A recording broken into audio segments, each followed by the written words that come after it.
പ്രമേഹ രോഗികൾ നമ്മുടെ നാട്ടിൽ ഇന്ന് കൂടിക്കൊണ്ടിരിക്കുകയാണ്. നമ്മുടെ വീട്ടിൽ ഒരാളെങ്കിലും ഇന്ന് പ്രമേഹ രോഗിയായിരിക്കും. ഇതിന് പ്രധാന കാരണം എന്ന് പറഞ്ഞാൽ നമ്മുടെ ജീവിതശൈലിയാണ്. അതായത് നമ്മുടെ ഭക്ഷണ രീതിയും നമ്മൾ പ്രത്യേകിച്ച് വ്യായാമമൊന്നും ഇല്ലാത്തത് കൊണ്ട് തന്നെയാണ്. പ്രമേഹത്തിന്റെ തുടക്കത്തിലൊരു സ്റ്റേജിൽ നമ്മൾ തിരിച്ചറിയുകയാണെങ്കിൽ, ഭക്ഷണം നിയന്ത്രിക്കുകയാണെങ്കിൽ, മരുന്നില്ലാതെ തന്നെ നമുക്ക് പ്രമേഹത്തിനെ നിയന്ത്രണത്തിൽ കൊണ്ടുവരാൻ പറ്റും.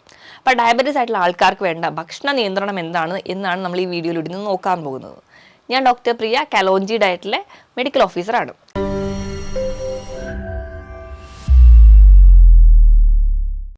പ്രമേഹം എന്ന് പറയുന്ന ഒരു സൈലന്റ് കില്ലറാണ്. തുടക്കത്തിലേ നമ്മൾ അറിഞ്ഞില്ലെങ്കിൽ അത് നമ്മുടെ ഉള്ളിലുള്ള ഓരോ ഓർഗനെ അഫക്റ്റ് ചെയ്യുകയും കംപ്ലീറ്റ് ഫെയിലിയറിലോട്ട് കൊണ്ടുവരും. അപ്പോൾ ഡയബറ്റിസ് എന്ന് പറയുന്ന ഒരു കണ്ടീഷൻ ഒരുപാട് ലക്ഷണങ്ങളായിട്ട് നമ്മുടെ മുമ്പിൽ വരാറുണ്ട്. നമ്മൾ ചിലപ്പോൾ അത് തിരിച്ചറിയുന്നത് ഒരുപാട് ലേറ്റ് ആയിട്ടായിരിക്കും. ചിലപ്പോൾ ഒരു മുറിവ് ഉണങ്ങാതെ വരുമ്പോഴായിരിക്കും അവർക്ക് പ്രമേഹം ഉണ്ടോ എന്ന് നമ്മൾ നോക്കാറ്. അതുപോലെ തന്നെ നല്ലപോലെ ദാഹവും നല്ലപോലെ വിശപ്പും പക്ഷേ ശരീരം ഭയങ്കരമായിട്ട് മെലിഞ്ഞു പോകുന്ന ഒരു കണ്ടീഷൻ ആണെങ്കിൽ ചിലപ്പോൾ അത് പ്രമേഹ രോഗിയുടേതായിരിക്കും. അപ്പോൾ ഈ പാരമ്പര്യമായിട്ട് പ്രമേഹമുള്ള ഒരാളാണെങ്കിൽ നമ്മളൊരു പ്രായം കഴിഞ്ഞാൽ ഒരു 10-25 വയസ്സ് കഴിഞ്ഞതിന് ശേഷം ഇടയ്ക്കിടയ്ക്ക് മോണിറ്റർ ചെയ്യുന്നത് വളരെ നല്ലതാണ്. അതിനുവേണ്ടി നമ്മൾ HbA1c നോക്കാൻ വേണ്ടി പറയാറുണ്ട്. HbA1c എന്ന് പറഞ്ഞാൽ ഗ്ലൈക്കോസിലേറ്റഡ് ഹീമോഗ്ലോബിൻ ആണ്. അപ്പോൾ ഒരു 3 മാസത്തെ ആവറേജ് നമുക്ക് ബ്ലഡ് ഷുഗർ ലെവൽ മോണിറ്റർ ചെയ്യാൻ പറ്റും. അപ്പോൾ ആ ഒരു ലെവൽ നോക്കിയിട്ട് നമുക്ക് പ്രമേഹ രോഗിയാണോ എന്നാണ് ഇന്ന് മിക്കവാറും എല്ലാവരും തന്നെ നോക്കാറ്. അപ്പം നമ്മൾ ആ ഒരു ആദ്യത്തെ സ്റ്റേജിൽ തിരിച്ചറിയുകയാണെങ്കിൽ നമുക്ക് ഈസി ആയിട്ട് കൺട്രോൾ ചെയ്യാം. ഭക്ഷണത്തിലൂടെയും ഒപ്പം കൃത്യമായ ഒരു വ്യായാമം ഉണ്ടെങ്കിൽ ഈസിലി ആയിട്ട് കൺട്രോൾ ചെയ്യാൻ പറ്റുന്ന ഒരു കണ്ടീഷനാണ്. അപ്പോൾ ഈ പ്രമേഹ രോഗികൾക്ക് വേണ്ട ഭക്ഷണ നിയന്ത്രണം എങ്ങനെയാണെന്ന് നോക്കണം. നോർമലി നമ്മളെല്ലാവരും നല്ലപോലെ വയറ് നിറച്ച് ഭക്ഷണം 3 നേരം ചോറ് കഴിക്കാൻ ആഗ്രഹിക്കുന്നവരാണ്. അപ്പോൾ നമ്മൾ നോർമലി നമ്മുടെ ഒരു ഫുഡ് പാറ്റേൺ എന്ന് പറഞ്ഞു കഴിഞ്ഞാൽ നമ്മൾ 3 തവണ ഭക്ഷണം കഴിക്കും. ഇടയിൽ ഒരു ഇടവേള എന്ന് പറയുന്ന ഒരു ചെറിയ ബ്രേക്ക് ഒരു നേരമൊക്കെ ആയിരിക്കും. നോർമലി ഈ ഒരു പാറ്റേൺ ആണ്. അപ്പോൾ ഈ ഒരു പാറ്റേൺ നമ്മൾ ആദ്യമേ മാറ്റണം. നമ്മൾ കഴിക്കുന്ന ഫുഡിൻ്റെ ഒരു പാറ്റേൺ എന്ന് പറഞ്ഞാൽ 5-6 തവണയായിട്ട് കഴിക്കുക. ഇപ്പോഴും ക്വാണ്ടിറ്റി കുറയ്ക്കുക, നമ്മുടെ എണ്ണം കൂട്ടുക. അതായിരിക്കണം ഒരു ഡയബറ്റീസ് ആയിട്ടുള്ള ഒരാളുടെ ഫുഡിൽ വരുന്നതിൻ്റെ ആദ്യത്തെ മാറ്റം. അങ്ങനെ കഴിക്കുന്ന സമയത്ത് നമുക്ക് എങ്ങനെ ഭക്ഷണം മാറ്റാം? ഒന്നാമതായിട്ട് നമ്മൾ രാവിലെ എണീക്കുമ്പോൾ തന്നെ ചായയോ കാപ്പിയോ കുടിക്കുന്നതാണെങ്കിൽ ആ ഒരു ശീലം മാറ്റിയിട്ട് ഇളം ചൂടുവെള്ളം കുടിക്കുക. ഇപ്പം നിങ്ങൾക്ക് ഉലുവ കുതിർത്ത വെള്ളമൊക്കെ കുടിക്കാം. ഉലുവ കുതിർത്ത വെള്ളം കുടിക്കുകയാണെങ്കിൽ പ്രമേഹ രോഗികൾക്ക് ഒരു പരിധി വരെ നമുക്ക് ആ ഒരു ഗ്ലൈസിമിക് ഇൻഡെക്സ് കൂടി പോവാതെ അത് നിയന്ത്രിക്കാൻ പറ്റുന്നുണ്ട്. അതുപോലെ തന്നെ അവർക്ക് ഒരു പ്രമേഹത്തിൻ്റെ ലെവൽ മെയിൻറ്റെയിൻ ചെയ്യാം. പക്ഷേ ഒരു ഉലുവ വെള്ളം മാത്രം കുടിച്ചുകൊണ്ട് നമുക്ക് പ്രമേഹത്തെ നിയന്ത്രണത്തിൽ കൊണ്ടുവരാൻ പറ്റില്ല. ഇപ്പം കൊളസ്ട്രോൾ ലെവലൊക്കെ ഉള്ളവരാണെങ്കിൽ ഈ ഉലുവ ഒരുപാട് കഴിക്കുന്നതും അതും ഒരു ദോഷം ചെയ്യുന്നുണ്ട്. അപ്പം നമ്മൾ ഇടയിൽ ഓരോ ദിവസവും ഇങ്ങനെ വെള്ളം മാറ്റി മാറ്റി കുടിക്കുക. അപ്പം ഒരു ദിവസം രാവിലെ എണീക്കുമ്പോൾ ഉലുവ ഇട്ട് കുതിർത്ത വെള്ളം കുടിക്കാം. അല്ലെങ്കിൽ അടുത്തൊരു ദിവസം നമ്മൾ കറുകപ്പെട്ട ചതച്ച് അല്ലെങ്കിൽ അത് പൊടിച്ച് അതിൻ്റെ ഒരു 1/2 ടീസ്പൂൺ ഇട്ട് വെള്ളം കുടിക്കാം. അപ്പം ഈ കറുകപ്പെട്ടയിൽ സിനമാൾഡിഹൈഡ് എന്ന് പറയുന്നൊരു കണ്ടന്റ് ഉണ്ട്. അത് നമ്മുടെ പാൻക്രിയാസിനെ സ്റ്റിമുലേറ്റ് ചെയ്യും, ഇൻസുലിൻ പ്രൊഡക്ഷൻ കുറച്ചുകൂടി ആക്ടിവേറ്റ് ആക്കുകയൊക്കെ ചെയ്യുന്നുണ്ട്. അപ്പം ഇത് നിങ്ങൾ കുടിക്കാം. അല്ലെങ്കിൽ രാവിലെ എണീക്കുമ്പോൾ തന്നെ ഗ്രീൻ ടീ കുടിക്കാം. അതും നിങ്ങൾക്ക് നല്ലൊരു ഓപ്ഷനാണ്. ഇനി അത് കഴിഞ്ഞ് നമ്മുടെ ബ്രേക്ക്ഫാസ്റ്റിൻ്റെ കാര്യം എടുക്കുകയാണെങ്കിൽ നമ്മളെല്ലാവരും കഴിക്കാൻ താല്പര്യമുള്ളതെന്ന് പറഞ്ഞു കഴിഞ്ഞാൽ രാവിലെ എടുക്കുമ്പോൾ ഇഡ്ഡലി, സാമ്പാർ, അല്ലെങ്കിൽ പുട്ട്, കടല, അപ്പം, കടല, അങ്ങനെയൊക്കെ മാറി മാറിയാണ് കഴിക്കുക. അപ്പോൾ ഈ ഒരു ഭക്ഷണത്തിൻ്റെ പാറ്റേൺ ആണ് നമ്മൾ ആദ്യം തന്നെ മാറ്റേണ്ടത്. നിങ്ങൾക്ക് അത്ര ആഗ്രഹം ഉണ്ടെങ്കിൽ നിങ്ങൾ കഴിക്കാൻ 1-2 ദോശയൊക്കെ നിങ്ങൾക്ക് തുടക്കക്കാർക്ക് പെട്ടെന്ന് തന്നെ നമ്മൾ കഴിച്ചുകൊണ്ടിരിക്കുന്ന ഒരു ലെവലിൽ നിന്ന് കുറച്ചുകൊണ്ട് വരാൻ ബുദ്ധിമുട്ടായതുകൊണ്ട് തുടക്കക്കാർക്ക് 1-2 ദോശയൊക്കെ കഴിക്കാം. അതിലൂടെ മാക്സിമം നമ്മൾക്ക് എപ്പോഴും പ്രോട്ടീനാണ് കൂടുതലായിട്ട് കഴിക്കുന്നത്. ഇപ്പം നമ്മൾ സാമ്പാർ കഴിക്കുമ്പോൾ അതിൽ ധാരാളം കിഴങ്ങ് വർഗ്ഗങ്ങളുണ്ട്. അപ്പോൾ നമുക്ക് ഷുഗർ ലെവൽ വീണ്ടും കൂടാൻ ചാൻസ് ഉണ്ട്. അപ്പോൾ ദോശയോടൊപ്പം നിങ്ങൾക്ക് വേണ്ടി ചമ്മന്തി ഒരു നല്ല ഓപ്ഷനാണ്. ഇനി അതല്ല എങ്കിൽ നമുക്ക് അവിടെ ദോശയോടൊപ്പം കടലക്കറി കഴിക്കാം. അപ്പോൾ കടലക്കറിയുടെ ആ അളവ് കൂടുതലായിട്ട് ഉൾപ്പെടുത്തുക, പകരം ദോശയുടെ ക്വാണ്ടിറ്റി കുറയ്ക്കുക. അപ്പോൾ നമുക്ക് പ്രോട്ടീൻ ഒരുപാട് ചെല്ലുമ്പോൾ ആ ഒരു കാർബോഹൈഡ്രേറ്റിൻ്റെ ലെവൽ അവിടെ കുറയുകയും അത് നമുക്ക് വളരെ നല്ലൊരു ഗുണം ചെയ്യും. ഇപ്പോൾ ഇഡ്ഡലിയൊക്കെ 1-2 ഇഡ്ഡലി അത്രയും ആ ഒരു ലെവലിൽ നിർത്തും. അപ്പോൾ ഇനി പുട്ടൊക്കെ കഴിക്കുന്ന ആൾക്കാരാണെങ്കിൽ ആ പുട്ട് കഴിക്കുമ്പം അതിൽ ഒരു ചെറിയ പീസ് മാത്രം പുട്ടെടുക്കുക. കൂടുതലും അവിടെ കഴിക്കേണ്ടതെന്ന് വെച്ച് കഴിഞ്ഞാൽ കടല, മുട്ട, അങ്ങനെ എന്തെങ്കിലും പ്രോട്ടീൻ, നോൺ വെജിറ്റേറിയൻ ആയിക്കോട്ടെ, മീൻ കറി ആയിക്കോട്ടെ, അല്ലെങ്കിൽ മറ്റ് ചിക്കനോ ബീഫ് എന്ത് നോൺ വെജ് ആയിക്കോട്ടെ, അവിടെയൊക്കെ നമ്മൾ പ്രോട്ടീനാണ് കഴിക്കുന്നത്. അപ്പം പുട്ടിൻ്റെ അളവ് വളരെ കുറയ്ക്കുക. വെജിറ്റേറിയൻ അല്ലെങ്കിൽ നോൺ വെജിറ്റേറിയൻ പ്രോട്ടീൻ്റെ അളവ് നല്ലപോലെ കൂടുക. അതുപോലെ തന്നെ ചപ്പാത്തിയുടെ കേസിലൊക്കെ.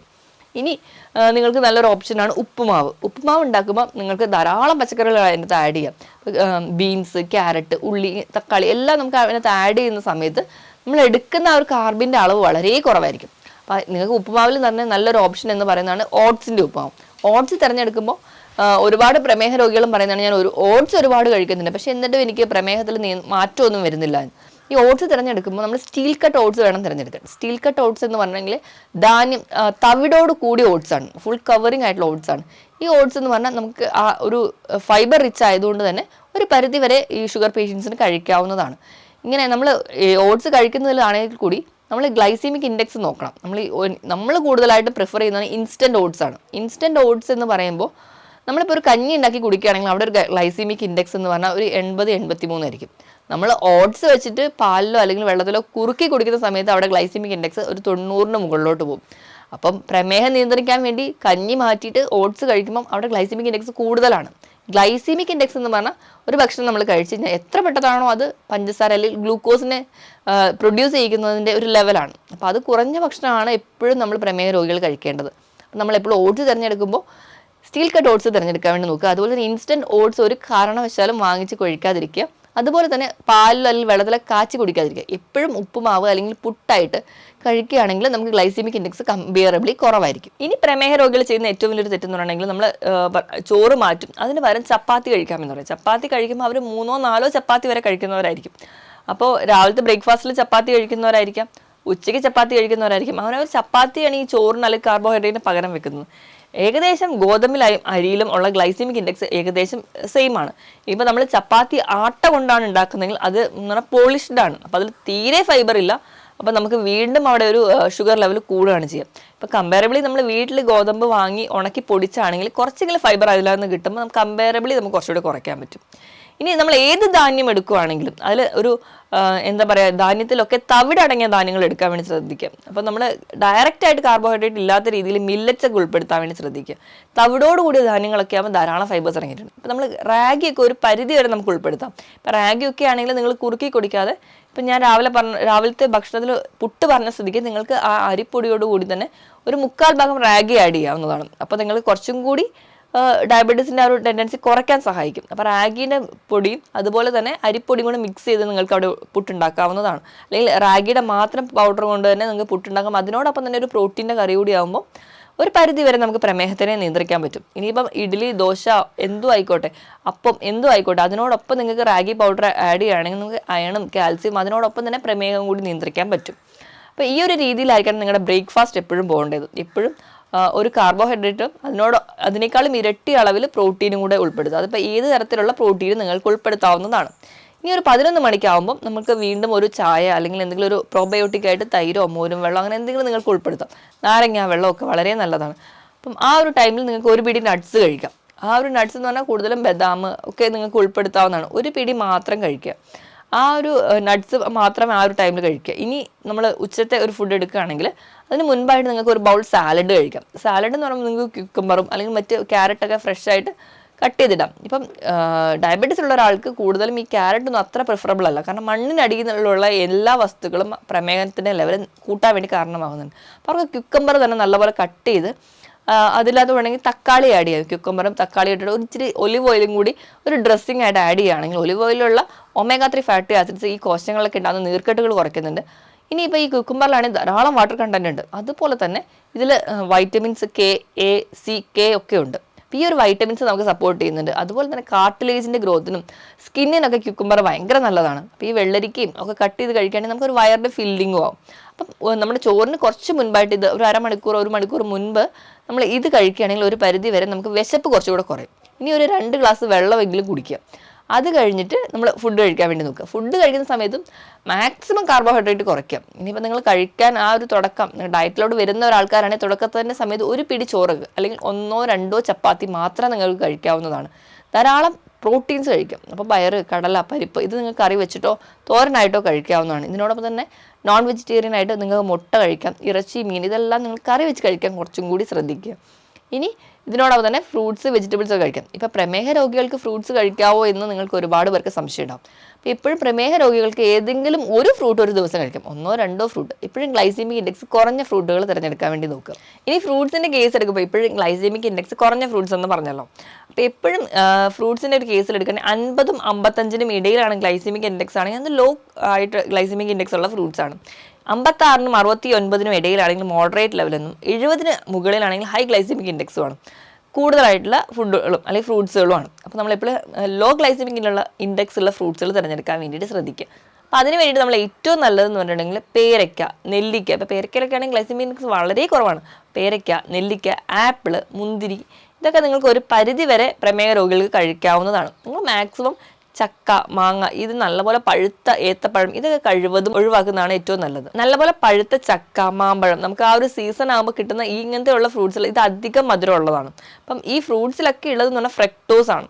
അപ്പം ഗ്ലൂക്കോസിനെ വെച്ച് നോക്കുമ്പോൾ ഫ്രക്ടോസ് അത്രയ്ക്ക് മധുരമില്ലെങ്കിലും ഈ ഫ്രക്ടോസ് നേരെ ലിവറിൽ ചെല്ലുമ്പോൾ അവിടെ ഒരു കൺവേർഷൻ ആയിട്ട് ഗ്ലൂക്കോസ് ആയിട്ട് മാറിയിട്ടാണ് നമ്മുടെ ബോഡിയിലേക്ക് റിലീസ് ചെയ്യുന്നത്. കുറച്ച് ടൈം എടുക്കും ആ ഒരു ഫ്രൂട്ടിലുണ്ടാവുന്ന മധുരം നമുക്ക് ശരീരത്തിൽ എത്താൻ. അപ്പോൾ നിങ്ങൾക്ക് ഈ ചക്ക, മാങ്ങ, ഈ ഒരു സീസണൽ ഫ്രൂട്ട്സ് ഒക്കെ കഴിവതും ഒഴിവാക്കുക, കംപ്ലീറ്റ്ലി ഒഴിവാക്കുക തന്നെ വേണം. അധികം പഴുത്ത ഏത്തപ്പഴം കഴിക്കാതെ ഒരു പച്ചയിൽ നിന്ന് പഴുപ്പിലോട്ട് മാറുന്ന ആ ഒരു സ്റ്റേജിലൊക്കെ ആണെങ്കിൽ നിങ്ങൾക്ക് ഒരു ഏത്തപ്പഴമൊക്കെ ഒരു ദിവസം കഴിക്കാവുന്നതാണ്. ഏതെങ്കിലും ഒരു ഫ്രൂട്ട് മാത്രം ഒരു ദിവസം കഴിക്കുക. അല്ലാതെ കൺട്രോൾഡ് ആണല്ലോ എന്നോർത്ത് ഒരുപാട് ഫ്രൂട്ട്സ് കഴിക്കുക. അപ്പോൾ മുന്തിരിയൊക്കെ കഴിയുന്നത് 10 മുന്തിരി അത്രയും ഒരു ദിവസം പാടുള്ളൂ. അത്രയും മാത്രം കൺട്രോൾഡ് ആയിട്ട് കഴിക്കുകയാണെങ്കിൽ നിങ്ങൾക്ക് പ്രമേഹ രോഗിയാണെങ്കിൽ കൂടി ഒരു ഫ്രൂട്ടെങ്കിലും കഴിക്കാം. അപ്പോൾ നമുക്ക് ഫ്രൂട്ട്സ് കഴിക്കുമ്പോൾ ഉള്ള ഗുണം എന്ന് പറഞ്ഞാൽ നമുക്ക് ധാരാളം വൈറ്റമിൻസ്, മിനറൽസ് ഒക്കെ ഈ ഫ്രൂട്ട്സിലാണ് അടങ്ങിയിരിക്കുന്നത്. അതുകൊണ്ടാണ് ഒരു ഫ്രൂട്ടെങ്കിലും നിങ്ങൾ കഴിക്കാൻ പറയുന്നത്. പിന്നെ ഈ പറഞ്ഞ രീതിയിൽ ഉച്ചത്തെയും വൈകുന്നേരത്തെ ഭക്ഷണം കഴിഞ്ഞിട്ടുണ്ടെങ്കിൽ ഇനി രാത്രിയത്തെ മീൽ നമ്മൾ എടുക്കുകയാണെങ്കിൽ രാത്രിയും നമ്മളെല്ലാവരും ഇഷ്ടപ്പെടുന്നത് ചോറ് കഴിക്കാനായിരിക്കും. ചോറും ഒരുപാട് കറികളും കഴിക്കാൻ ഇഷ്ടപ്പെടുന്നവരാണെങ്കിൽ ആ ഒരു ശീലം കംപ്ലീറ്റ്ലി മാറ്റുക. നിങ്ങളുടെ രാത്രിയിലത്തെ ഡിന്നർ കുറച്ചുകൂടെ നേരത്തെ കഴിക്കുക. ഒരു 6 മണിക്ക് 7 മണിക്കെങ്കിലും നിങ്ങളുടെ ഡിന്നർ സെറ്റ് ചെയ്യുക. കഴിക്കുമ്പോൾ നിങ്ങൾക്ക് ഒന്നെങ്കിലും ഒരു വെജിറ്റബിൾസ് ഒരു ബൗളായിട്ട് കഴിക്കാം. അല്ലെങ്കിൽ ഏതെങ്കിലും ഒരു ഫ്രൂട്ട് നമ്മൾ അന്നത്തെ ദിവസം കഴിച്ചിട്ടില്ലെങ്കിൽ അന്ന് ആ രാത്രി ആ ഒരു ഫ്രൂട്ട് മാത്രമായിട്ട് കഴിക്കാം. ഇനി ഇതോ അല്ലെങ്കിൽ നിങ്ങൾക്ക് ഓട്സോ അല്ലെങ്കിൽ ഏതെങ്കിലും ഒരു മില്ലറ്റോ നിങ്ങൾക്ക് എന്താണെന്ന് വെച്ചാൽ അതുപോലെ കഴിക്കാം. ഒരു ഓംലെറ്റ് മാത്രമായിട്ട് വേണമെങ്കിൽ നിങ്ങൾക്ക് ഒതുക്കാം. അങ്ങനെ പല രീതിയിൽ നിങ്ങളുടെ ഫുഡ് മാൻറ്റെയിൻ ചെയ്യാം. ഈ പറഞ്ഞ രീതിയിലൊക്കെ ഡയറ്റ് സെറ്റ് ചെയ്യുകയാണെങ്കിൽ നമുക്ക് എന്തായാലും ഉറപ്പായിട്ട് നമ്മുടെ പ്രമേഹ നിയന്ത്രണത്തിൽ കൊണ്ടുവരാൻ പറ്റും. പക്ഷേ ശ്രദ്ധിക്കേണ്ട ഒരു കാര്യം എന്ന് വെച്ചിട്ടുണ്ടെങ്കിൽ നമ്മുടെ ഇഷ്ടത്തിനാണ് ഡയറ്റ് സെറ്റ് ചെയ്യുന്നത്, അല്ലെങ്കിൽ നമുക്ക് ഇഷ്ടപ്പെട്ട ഫുഡുകളാണ് നമ്മൾ സെലക്ട് ചെയ്യുന്നതെങ്കിൽ നമ്മൾ സ്ഥിരമായിട്ട് ആ ഭക്ഷണം മാത്രം കഴിക്കുകയും നമുക്ക് വേണ്ട ന്യൂട്രിയൻസോ പ്രോട്ടീൻസോ ഒന്നും കിട്ടാതെ വരും. അപ്പോൾ എപ്പോഴും കറക്റ്റായിട്ട് ഒരു ഡയറ്റ് ചാർട്ടാണ് നമുക്ക് ഇമ്പോർട്ടൻറ്റ്. ഡയറ്റ് ചാർട്ട് എന്ന് പറയുമ്പോൾ കൃത്യമായിട്ടൊരു ഡയറ്റീഷ്യൻ്റെ അണ്ടറിൽ തന്നെ നിങ്ങൾ ഡയറ്റ് എടുക്കാൻ വേണ്ടി നോക്കണം. അതിനോടൊപ്പം തന്നെ ഡോക്ടറുടെ കൺസൾട്ടേഷൻ ഉണ്ടെങ്കിൽ കൃത്യമായിട്ട് ഒരു ഡയബറ്റീസിൻ്റെ മോണിറ്ററും കൂടെ ചെയ്യാൻ പറ്റും. അപ്പം അങ്ങനെ ഒരു ഡയറ്റ് ചാർട്ട് എടുക്കുക. അത് കൃത്യമായിട്ട് ഒരു മാസം നോക്കുമ്പോൾ തന്നെ നിങ്ങൾക്ക് ഈ ഒരു റിസൾട്ട് കിട്ടണമെന്നില്ല. ഒരു 4 മുതൽ 6 മാസം വരെയെങ്കിലും കണ്ടിന്യൂസ് ആയിട്ട് ഈ ഒരു ഡയറ്റ് ഫോളോ ചെയ്യുമ്പോൾ ഉറപ്പായിട്ട് നിങ്ങൾക്ക് ഡയബറ്റീസ് കൺട്രോളിൽ കൊണ്ടുവരാൻ പറ്റും. ഇനി നിങ്ങൾ തിരഞ്ഞെടുക്കുന്ന ഭക്ഷണം എന്ന് പറഞ്ഞാൽ എപ്പോഴും ഒരു ലോ കാർബോഹൈഡ്രേറ്റ് ഡയറ്റ് ആയിരിക്കണം. ലോ കാർബോഹൈഡ്രേറ്റ് ഡയറ്റ് എന്ന് പറഞ്ഞിട്ടുണ്ടെങ്കിൽ ഇപ്പോഴും ഇവിടെ കാർബിൻ്റെ അളവ് കുറവായിരിക്കണം. ഞാൻ ഈ പറഞ്ഞ ഭക്ഷണത്തിലെല്ലാം നിങ്ങൾ ഉൾപ്പെടുത്തേണ്ടതെന്ന് പറഞ്ഞിട്ടുണ്ടെങ്കിൽ ഇലക്കറികൾ ധാരാളമായി കഴിക്കുക. ഇതാണ് ലോ കാർബോഹൈഡ്രേറ്റിലെ ഒന്നാമത്തെ ഭക്ഷണം എന്ന് പറയുന്നത്. ബ്രക്കോളി, അതുപോലെ തന്നെ എല്ലാ ക്രൂസിഫറസ് വെജിറ്റബിൾസ്, ക്യാബേജ്, കോളിഫ്ലവർ ഇതൊക്കെ ഉൾപ്പെടുത്താം. എല്ലാ തരത്തിലുള്ള മുരിങ്ങയില, തഴുതാമയുടെ ഇല, ചീരയില, ഇങ്ങനത്തെ എല്ലാ ഇലക്കറികളും ഉൾപ്പെടുത്താം. ഇനി രണ്ടാമതായിട്ട് നല്ല കൊഴുപ്പ് കിട്ടാൻ വേണ്ടിയിട്ട് നിങ്ങൾ അവോക്കാഡോ പോലെയുള്ള ഫ്രൂട്ട്സ്, നട്ട്സുകളൊക്കെ ഉൾപ്പെടുത്താം. ഇതും ലോ കാർബോഹൈഡ്രേറ്റ് ഡയറ്റാണ്. ഇനി മുട്ട, അതുപോലെ തന്നെ മത്സ്യങ്ങൾ, ചെറിയ മത്സ്യങ്ങൾ, ഇറച്ചി, മീൻ, മുട്ട. ലീൻ പ്രോട്ടീനാണ് കൂടുതലും പ്രിഫർ ചെയ്യുന്നത്, അതായത് ചിക്കനാണ് കൂടുതലും പ്രിഫർ ചെയ്യുന്നത്. ഇതെല്ലാം കറി വെച്ച് നിങ്ങൾക്ക് കഴിക്കാവുന്നതാണ്. ഈ പറയുന്ന ഭക്ഷണത്തിനോടൊപ്പം തന്നെ പച്ചക്കറികളുടെ കേസ് എടുക്കുകയാണെങ്കിൽ ഏറ്റവും കൂടുതലായിട്ട് പറയുന്നത് ഒന്ന് തക്കാളിയാണ്. ഇതിൽ അടങ്ങിയിട്ടുള്ള ലൈക്കോപ്പിൻ എന്ന് പറയുന്ന ആൻറ്റി ഓക്സിഡൻസ് ഒരു പരിധി വരെ നമ്മുടെ ശരീരത്തിലുണ്ടാകുന്ന നീർക്കെട്ടുകൾ, ഈ പ്രമേഹ രോഗികൾക്ക് കൂടുതലായിട്ടും ഇൻസുലിൻ റെസിസ്റ്റൻസ് മൂലമുണ്ടാകുന്ന നീർക്കെട്ടുകൾ കുറയ്ക്കുന്നുണ്ട്. ഇനി രണ്ടാമതായിട്ട് പറയുന്നത് വെള്ളരി, അതായത് ക്യുക്കമ്പർ, നമ്മൾ സാലഡായിട്ട് കഴിക്കുന്നതൊക്കെ അതിൽ ധാരാളം വാട്ടർ കണ്ടന്റ് ഉണ്ട്. അപ്പോൾ നല്ലൊരു ഫില്ലിംഗ് ആയിട്ട് നമുക്ക് ഉണ്ടാവും. അതുപോലെ തന്നെ അതിലടങ്ങിയിട്ടുള്ള വൈറ്റമിൻസ് നമ്മുടെ കാർട്ടിലേജിനും സ്കിന്നിനും മുടിക്കൊക്കെ വളരെ നല്ലതാണ്. ഇനി പറയുന്നതെന്ന് വെച്ചാൽ ബീൻസ് ആണ്. ബീൻസിൽ ധാരാളം ഫൈബേഴ്സ്, ഇൻസോലുബിളും സോലുബിളും ആയിട്ടുള്ള ഫൈബേഴ്സ് അടങ്ങിയിട്ടുണ്ട്. ഇത് നല്ലൊരു ഫില്ലിംഗ് ആയിട്ട് നമുക്ക് ഉണ്ടാവും. അപ്പോൾ ഈ പറയുന്ന വെജിറ്റബിൾസ് കഴിക്കുക. യോഗട്ട് നിർബന്ധം, അതായത് തൈര്, പുളിയില്ലാത്ത തൈര് നിർബന്ധമായി കഴിക്കാം. അതൊരു പരിധി വരെ നമുക്ക് നമ്മുടെ ആമാശയത്തിൽ ഉണ്ടാകുന്ന ബാക്ടീരിയൽ ഗ്രോത്തിന് സഹായിക്കും. അത് നമുക്ക് ഈ ജീവിതശൈലി രോഗങ്ങളെ ഒരു പരിധി വരെ കുറയ്ക്കാനും അതുമൂലം ഉണ്ടാകുന്ന കോംപ്ലിക്കേഷൻസ് കുറയുന്നുണ്ട്. ഈ പറയുന്ന രീതിയിലൊക്കെ നിങ്ങൾ ഡയറ്റ് സെറ്റ് ചെയ്യാൻ കൃത്യമായിട്ടൊരു വ്യായാമം കൂടി വേണം. വ്യായാമം എന്ന് പറയുമ്പോൾ ആഴ്ചയിൽ 5 ദിവസം 1/2 മണിക്കൂർ മുതൽ 3/4 മണിക്കൂർ വരെ കൃത്യമായിട്ടൊരു വ്യായാമം കൂടി ഉണ്ടെങ്കിൽ നമുക്ക് ഈ പറയുന്ന എല്ലാ ജീവിതശൈലി രോഗങ്ങളെയും പ്രത്യേകിച്ച് പ്രമേഹത്തിനെ നിയന്ത്രണത്തിലോട് കൊണ്ടുവരാൻ പറ്റും. ഞാൻ ഈ പറഞ്ഞ കാര്യത്തിൽ എന്തെങ്കിലും ഡൗട്ട് ഉണ്ടെങ്കിൽ താഴെ കാണുന്ന നമ്പറിൽ കോൺടാക്ട് ചെയ്യാം. മറ്റൊരു ഹെൽത്ത് ടോപ്പിക്കുമായിട്ട് വീണ്ടും കാണുന്നത് വരെ നന്ദി.